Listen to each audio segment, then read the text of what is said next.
the screen, on one side you have a whole lot of Indian women who have achieved. I mean, I don't have to tell you the names, all of you would know if you see that. On the other hand, you have this lady working in a farm, in the midst of a field. She also has hopes and aspirations. Not just to cut the grain and go back home and sleep. But have we ever asked her what she wants? The other women who have achieved have actually had opportunities to study in good schools, in good colleges like all of us, and have reached some place. But this woman will sadly end her life at the age of 50 or 60, and that's it. She will be an unsung hero. Next slide.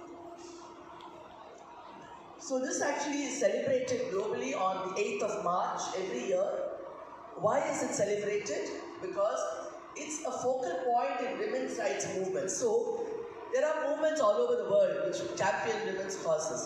But somewhere we have to crystallize and get it together and say, today is the day, now is the moment. So let us try and think. It's not a question of just celebration, it's a question of an opportunity to sit and think what is there, what can be done, what can be done better. So this is just an opportunity for all of us, and especially, I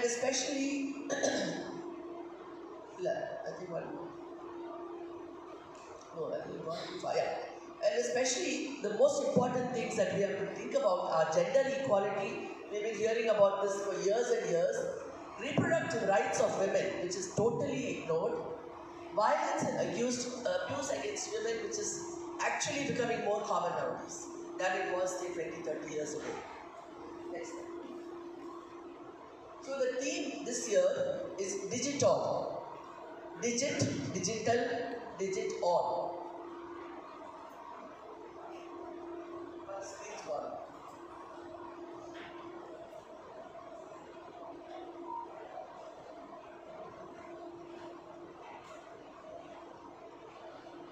So why are they getting it? So what happens? Over the years, we have spoken about equality. Can we mix Tamil and English or? Okay, yeah. So we've always spoken about like men. I don't know why we have ever always thought, let us be like men. Let us be like women.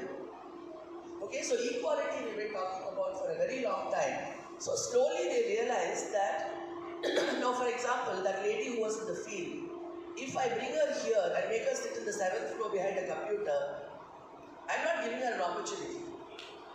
I have to give her an opportunity in her own environment.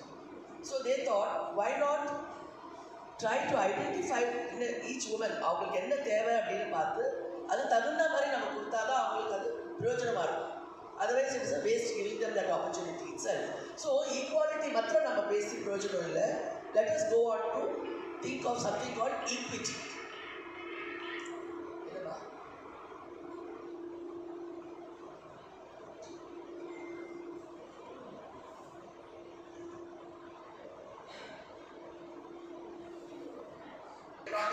Cultural, political, in every way, what a woman achieves. Now, social, when we talk about, it's not just a high-profile woman who's walking about with a laptop in her hand. That's not what is social. Even a woman sitting at home has made a social achievement. Your mother, my mother, they've all achieved something. Okay, next slide. Long time ago, way back in 1909, was the first time in February when they celebrated this National Women's Day. Then 1910, they had a huge summit in Copenhagen in Denmark, and where all these women's rights activists got together and they said, we need something for ourselves. We need a day for ourselves. And that is how in 1911, the International Women's Day was marked for the first time. So it goes back a long way, and the date was fixed as the 8th of March. In 1913, they fixed this.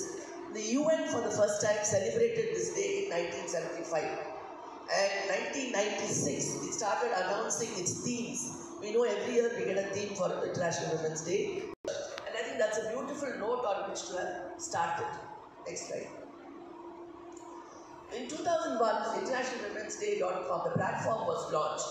Again, they said we need more visibility. We need people to see us, not just small groups like this who get together. We need people to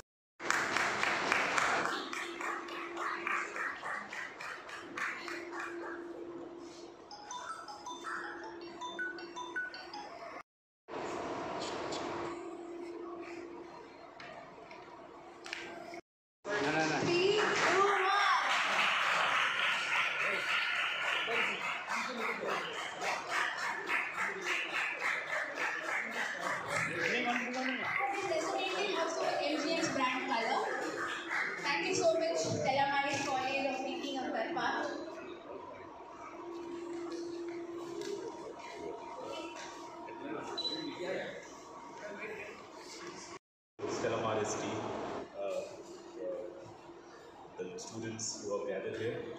Uh, this year's theme was equity,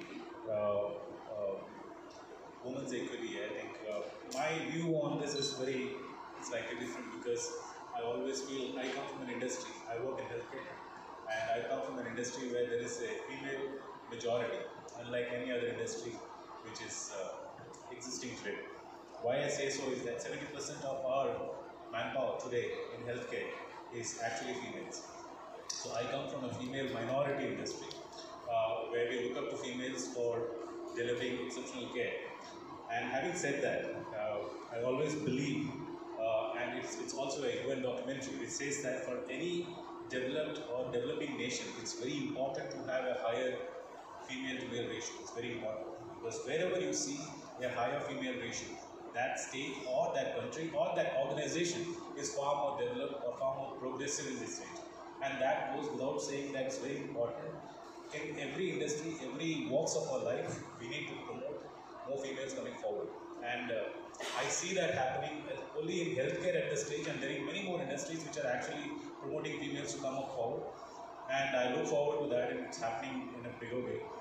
We at healthcare, I think it's one industry which is always surrounded about having more females and promoting them. But of course, I would always say that it's important that we always give them the right platforms within the industry to move forward. And I hope as things move forward, there are many more stars are born within this country and things go forward.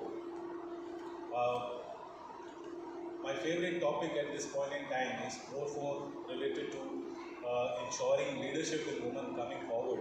And one specific area which I always feel is lacking in leadership is nursing. And if you notice, if you come to a hospital, 1/3 of my manpower in a hospital is nurses. And if you see in US, nursing leadership is very high. The reason I'm saying that is that every nurse which recruits into a healthcare system has got almost 32 platforms to grow within an organization to become a leader. But in India, the sad part is that a nurse can maximum become a nursing head, which is 2 or 3 levels of growth in terms of leadership.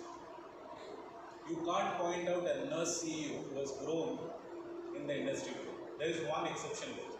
I will always say that. 1 or 2. One I know personally. But I've never seen somebody going up to that level. But if I say knowledge-wise today, in healthcare, after doctors, about healthcare and the science, nurses are the next best. Because they understand the science much more close in proximity compared to all of us. I'm an MBA graduate, business guy. I don't understand much of science. I understand more of business. But a nurse, probably after a doctor who is in the epitome of healthcare, understands much better how the entire nuances of healthcare works. But a nurse never progresses beyond a certain limit in healthcare. I think that's a sad story of Indian healthcare system at this stage.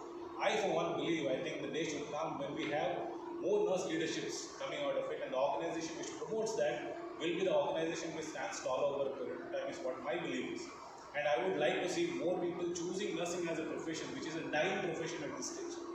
I think that's something which is also going down as things go forward. And it was estimated that over the period of next a decade, we won't have any great nurses available in India, because that's not a preferred choice of, I would say, preferred career option at this stage. So I urge, right, we need to see every department or every vertical where women are working to have a larger hierarchy towards growth of leadership. And that should happen. I think all of us should take initiative in doing that. Institutions should take initiative, developmental programs which can actually develop more women leaders, and that should happen over a period of time is what my belief is. And I live for a day when I see more people, more leaders, women leaders come up front and lead organizations in much more diverse systems, rather than just looking at a CEO of a Pepsi, or we become happy about an IMF chief becoming a lady and we all celebrate about it. But that's one far and few. Hopefully that day will come, and I think many of you will become super leaders in the next decade, and we will listen to all of you, how your journey has been. All the best to you. Have a great day ahead. Thank you. Thanks a lot. Thank you.